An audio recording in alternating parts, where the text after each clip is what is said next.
morning, everybody. Welcome back to another edition of Crafting and Crime Daily, the show where I recap live trials. Currently, we're covering the trial of Scott Peterson. That's going on down in Broward County, Florida. Yep, stems out of the Parkland school shooting at Marjorie Stoneman Douglas High School back on February 14th, Valentine's Day of 2018. Nicholas Cruz, as you may recall, was already sentenced to life in prison, multiple counts of life in prison without the possibility of parole for the mass shooting that occurred that day, killing 17 people and injuring 17 other people, and some of them very severely injured. So Scott Peterson was the school resource officer at the time. So today I'm going to recap day 3 of that testimony. So don't go anywhere. You don't want to miss it. Okay, what did I do this weekend? Well, I finished up another gnome square. Yep. And I'm designing another square myself. These all come from patterns, but I'm taking the pattern and altering it so I can make a pride gnome for June, the month of June. So that's will be the next one I'm working on. I got all the yarn that I need. So here is the one I finished. Look at the watermelon slice there. How cute is that? Yeah, the only thing I did weird was that was supposed to be dark green like this one, but I'm like, well, whatever. That's all she could find in her bathroom that day to hold her pigtails or ponytails or whatever you call them. Okay. And then I cross stitch for a little while. So this is the picture I'm working on. It came out of the Just Cross Stitch magazine. I've been working on this for off and on for a few years. So this is the picture, and I actually hand dyed my fabric myself. Here's what I've got started, and I actually hand dyed this myself. How cool is that? I wanted it to look like the Aurora Borealis, very similar to the picture, which is upside down. So the picture mainly is all black, 310. There's some grays back in here. But look how cool is this? Yep. So that's what I worked on this weekend. Okay. Yes, I have a lot of cross stitch projects started, as my sister always lovingly points out. All right, so that's the crafting portion of the show. Working on my diamond painting. During the week, I always work on my diamond painting. My goal is to be done with this one by the end of June. I don't have a lot left on it, I think. I don't know if I'm going to make it, but we'll see. Because I'm taking the last week off of June to go to a crafting retreat. Now, if I'm in the middle of a trial, I'll keep covering the trial for you. Don't worry. Yeah. I'll put out a show in the mornings if I'm still covering a trial. If there's no trial going on, then I'm probably just going to take the day off. Anyway, Scott Peterson. So, where did it start? Let's see. Okay, day 3. First, oh my goodness. Let me just comment. I'm watching on the Law and Crime channel, and the sound, well, they get the same feed. All of them get the same feed, Court TV, Law and Crime, because they only have one camera in the courtroom. So everyone ties into like the same feed. The sound is awful. The prosecutor is this, she's really good, by the way.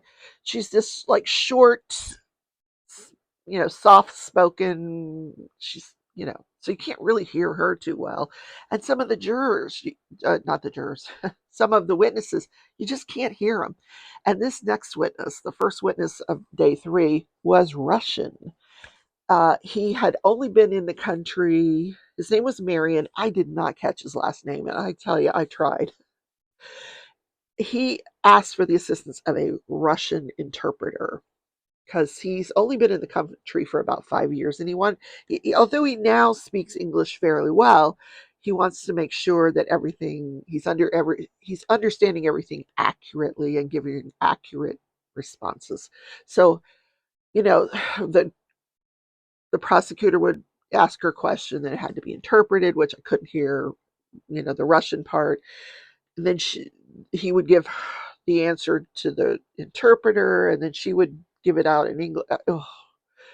yeah, it was difficult testimony to hear. I couldn't hear a lot of it. So anyway, he was a student at Marjorie Stoneman Douglas. He had only been in the country for about a week and a month and a half, and only been in this school for 2 weeks.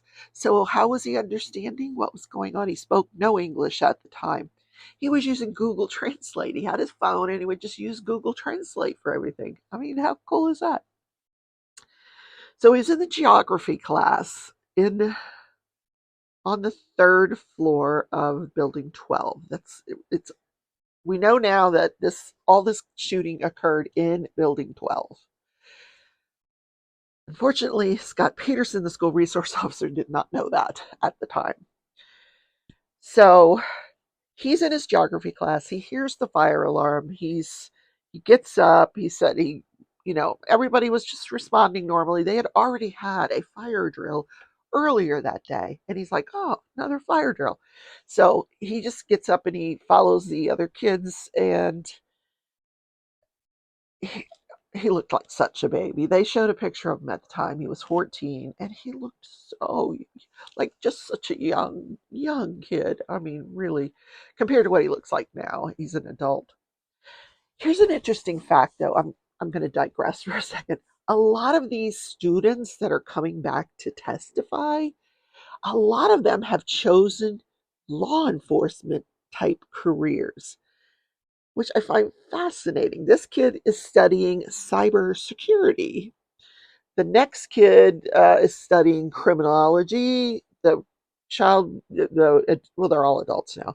The girl that we heard from on Thursday or Friday, she was studying criminal justice with a minor in psychology. So they're all kind of leaning towards these crime careers. It's interesting how this day must have affected their turn in life. I was digressing for a second. So anyway, Marion sees a lot of these kids are in the hall, and he's just following them. He's doing whatever they do. I don't know that he's terribly familiar with fire alarms, but like I said, they had one earlier that day. So he really didn't know what was going on, and he couldn't see what was beyond the students in front of him because he was so short. He says, I couldn't see over him. I didn't know what was going on in front of them. But he said all of a sudden the students started walking backwards and rushing back into the classroom. So he he also started running backwards. He actually escapes down the other stairwell and runs out towards the football field. So he said he walked across the street where he said they tried to jump a fence, they couldn't jump it, but once they were exited, he made his way across the street where there were some houses, and he walked until he could pick up a phone signal. And while he had been on the third floor, he felt something hit his leg, and he could hear the pops of a gun. So, and he said, "Yes, I know what that sounds like." I think he said he was from Crimea, and probably here because of a political asylum. I imagine when Russia took over that country, like they invade countries. Anyway, I digress. So he walks along till he gets a signal, and he's not really focusing on his leg. That just wasn't his focus. So he gets a signal. He calls finally gets a hold of his dad. He says, "Can you come get me?" So his dad comes and gets him and takes him home. That's when he realizes he's injured, and on the top of the thigh of one of his legs, I think it was his right leg. So his mother bandages it. As it turns out, it was a shrapnel wound. Like, thank God, it wasn't a bullet, but some of the shrapnel had hit his leg. I should be diamond painting while I'm talking about this, right? Oh my goodness. So his father he had a brother that was in the school as well, and they didn't know where the brother was. So the father says, "We got to go back to the school. I want to get you seen, from one of the ambulances, and we got to figure out where your brother is. I want to pick him up." So he takes Marion back to the school to be seen by an ambulance and to find the brother. And they do find the brother. He's safe. He was hunkered down in one of the classrooms. So So what he said about as he's walking across the street, he said he was actually at one point they got to where they weren't hearing gunfire because he was with a lot of other people. They weren't hearing gunfire, so they just kind of started walking. But then they heard more gunfire and started running again. And his initial thought was that there could be more than one shooter based on what he was hearing. Yeah, I thought that was interesting. So then the next witness was Armand Borghi. Borghi, he is studying criminology at Villanova. And he that day was on the third floor in what he called a free period. Maybe this was study hall. He said it was they called it personalization. Personalization 101, I guess. I don't know. But they could basically do anything that they wanted during this class. So he had his headphones on. They all have headphones, apparently. Apparently, that's part of the uniform now, headphones in school. So he heard some loud pops. And his initial thought was that this was like a computer cart going down the hallway. Because he says they go up and down the hallway all the time with carts with these computers. And sometimes, um, and he was asked by the defense attorney, was this like the sound of a cart being knocked over? And he's like, no, just going down the hall. It can be kind of loud sometimes. So that's what he thought he heard. So when the fire alarm went off, he started, making his way towards the east stairwell. And with each of these witnesses, they actually have isolated photos of them in that hall from the video, surveillance video. So we did get to see a photo of Marion in the hall that day. We got to see a photo of Armand in the hall that day. So Armand starts heading towards the east stairwell. And as he's going towards the stairwell, he passes a window and he looks out the window and sees the student resource officer or the school resource officer down by the 700 building. And he said it was just a glance. He says, it was more than just a moment in time. He says, I took it in. He says, not for a lengthy period of time, but I looked and I could see him down there. And he had his gun drawn. So that's when I knew something was going on. So he could hear, actually, he said that the school resource officer was walking towards the football field. So he started down the west stairwell and then he heard gunshots coming from below and then made his way back up and then went back into his original classroom where he hid for the remainder of. He said it took about 2 hours for them to clear the building and come get the people out that were on the third floor. Yeah. Because the people on the first floor testified that it took about 20, 30 minutes for them to get cleared. So they were literally going class by class by class to clear this building once the shooter was gone. So, and this person was not injured. Armand was not injured. He was just there to testify, having seen the school resource officer, you know, down by the 700 building. So then they had a person named Ashley Pastali. She was in the drama class in the 700 building. So if you see the 1200 building and the 700 building, they're like right across from each other. 1300's over here, 7's over here. And there's a corridor between them with a strip of grass between the two buildings that maybe might be 20 feet in length. Not a lot. 20 yards maybe. 20 yards, not 20 feet. maybe 20 yards. And so across from the building 1200 was the doors to the 700 classes, and hers was on the first floor. And when they heard that fire alarm, she said they started making their way out of the classroom, and then they heard how did she describe it?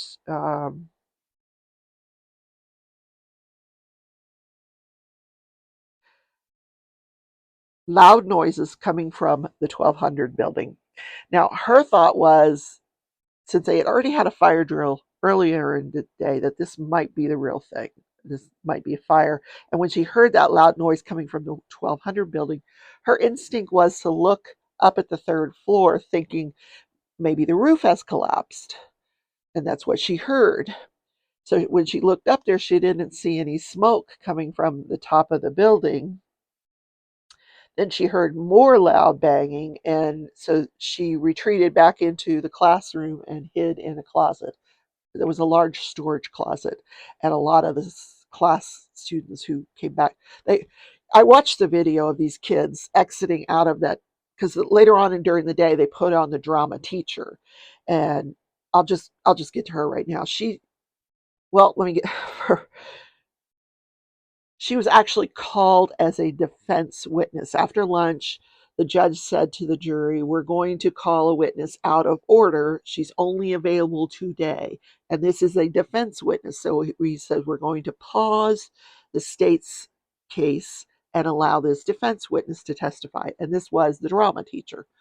So she said when they heard the fire alarm, the students started to make their way out. She said they were rehearsing a scene from an upcoming um, theater production that they were going to do. And she said they were almost done with the scene and there was a song going on. So she wanted to, knowing that this was probably another drill, she said she hesitated a little bit to clear the room because she thought pretty immediate that they're going to, come on the overhead and say that they don't have to evacuate. So she's like, finish your song, finish your song. So when the song was finished, they all started making their way out. And so you see this on video that these kids are making their way out and they're all going in one direction. And immediately you hear the gunfire and they all switch and go back to the classroom. Like it's like whoosh, about face. And this teacher, when she saw it, she was like, I've never seen that video. I'm just, she says, "Wow, they were all facing one direction, and they were all facing the other direction." Yeah. So she stood at the door because when they're exiting during a fire drill, she has to do a head count of the students. So she's got her clipboard and she's making sure, because she's got 50 something kids in that class. It's a theater class and it's a large class. So she said she was monitoring the kids, and when the code red was announced over the overhead, which is active shooter, so then she had them all come. They were all racing back anyway. They all come back in the classroom, and then they hide in this big storage closet for several hours until someone came and cleared the room. Then we have another John Wayne police officer, Richard Best. Yes. He was a Coral Springs police officer. He's now an officer in the Coast Guard, full time. And he's active duty and he got permission to take the day off and be in the courtroom for this testimony. So when he was with Coral Springs Police Department, he was on the road patrol. Now, a lot of the questioning of this witness, I thought, went beyond his personal knowledge. When you have a fact witness, they're only supposed to testify to what they have personal knowledge of. What the prosecution was doing was using him as their expert witness. Well, what would you have done in this situation? I would have objected to that and shut it down right away. Shut it down. This guy's not an expert. He can only testify to his personal knowledge. Defense never objected to any of that questioning. Anyway, let's get to his testimony. So he was working a shift they called where they were bring in officers to work the busiest times of the day. So he would come in at 2 o'clock in the afternoon. This is when they get the most calls, between 2 and 10. So I think he worked sometimes noon to 10 or sometimes 2 to 10. So he had just gotten on shift, 2 o'clock, and they were getting their report. They're all inside their little office where they get the report when dispatch comes over the radio. This is Coral Springs. This is where all the phone calls were being routed through 911. And the dispatcher says the phones are blowing up. There is an active shooter over at Marjorie Stoneman Douglas High School. So they all race. They get in their cars. He said it was like a caravan. Because Coral Springs Police Department is just right down the street. Like, it's a straight shot. They get in their cars. They all rush down to Marjorie Stoneman Douglas. They get there about 2:30. Now, keep in mind, by 2:30, Nicholas Cruz is gone. He had blended into the students. He's gone. They don't know that. What's coming over the radio is that there is an active shooter in building 12. He gets a description of where this building is. They all go into the park, pull into the parking lot near this building. He parks near the front entrance of the east entrance of that building. He arrives right with the other officers. They run up to the building. One runs up to the building. He runs over to where Scott Peterson is, and he says, retrospectively, that probably was a bad idea because I was exposed. If there had been a sniper up on the building 12, he probably could have took me out.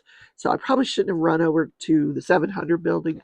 Like I said, the parking lot's here, 700, 1200. Here's the parking lot. So they're parked right here. The police officers. He runs over to the 700 building where Scott Peterson is standing, this student resource officer, and he says, "Hey, buddy, what's going on? What do you got here?"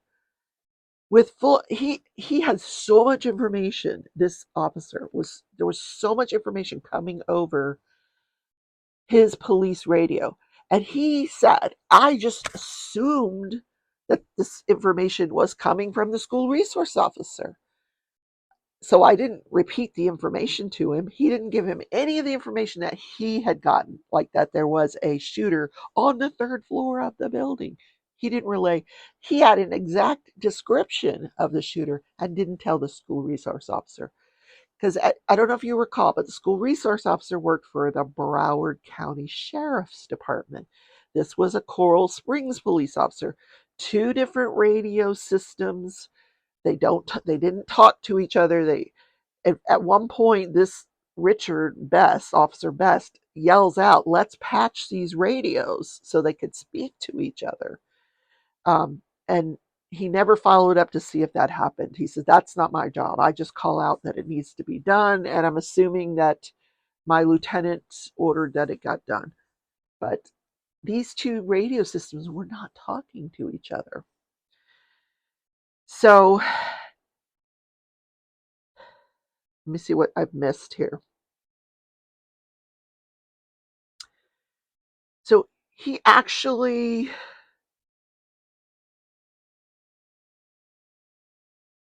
on cross-examination, which I thought was really well done, he admitted that when he first arrived, he did not rush into the building. Didn't do it. Why not? Well, there were already teams of SWAT teams in the building. He says, "I'm not going to enter the building. There's a chance that there's going to be crossfire, you know, friendly fire if we get confused on who's in the building and radios aren't talking to each other." And so he stood over by Scott Peterson because, and this is a great story, I was afraid, because he thought if the shooter jumped out the window, he would be there to take action. Good one. So he stood till 11 minutes after 3 for 41 minutes. He stood there with the school resource officer. Yeah. And then at 3:11, he decides that they had information that came over the Coral Springs radio that the shooter was up on the third floor and making his way down the stairwell. So he and another officer then go over and go to the second floor of this. They enter the building, they go to the second floor, and they're waiting for the shooter to come down. They're pointing their rifles upwards. The shooter never comes down.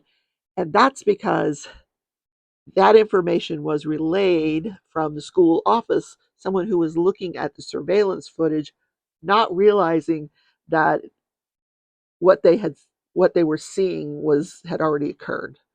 Like it was not real time what they were looking at. Nicholas was already gone.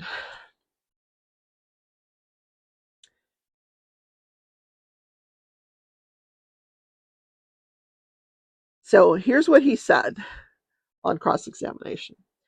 He said, "Let me stay where I'm at in case the shooter jumps out of the window or comes out the side." So he stayed right there for those 41 minutes with the school resource officer with his rifle.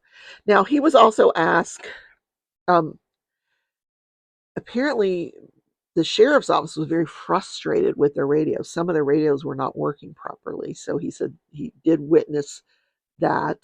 And he was asked about why a rifle is better than a handgun. Why didn't you just go in with your handgun? Why did you need it? Why did you choose a rifle? He goes, well, first of all, it was very handy.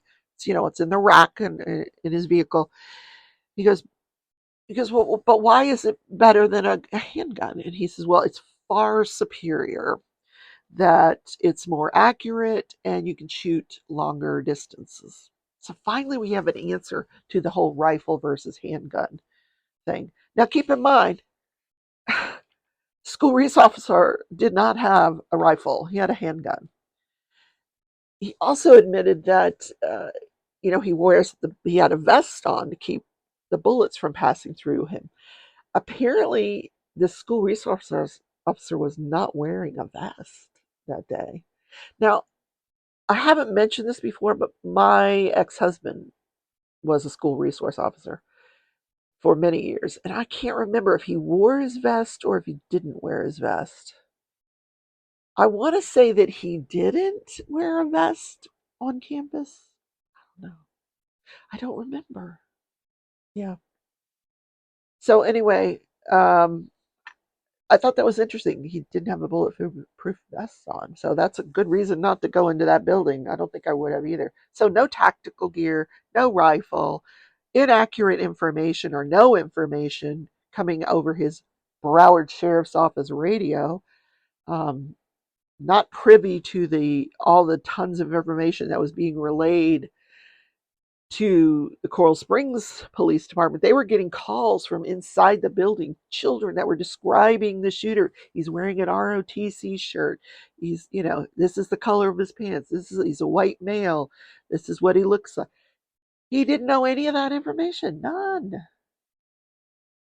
Yeah. So the last witness was the one that they called out of order, the defense witness, which I've already talked about. That was the school teacher, the drama school teacher. Now, there may have been one more witness on the stand on Friday, and I just didn't get to that yet. And I will bring that to you tomorrow when I catch up with everything. I was playing my games last night. It was game night. Sunday night is game night on the channel, and I played like about an hour of each game. I played an hour of Minecraft. We never found the pink trees. They're said to be in a mountainous location. We didn't find any yet. I'm going to keep looking.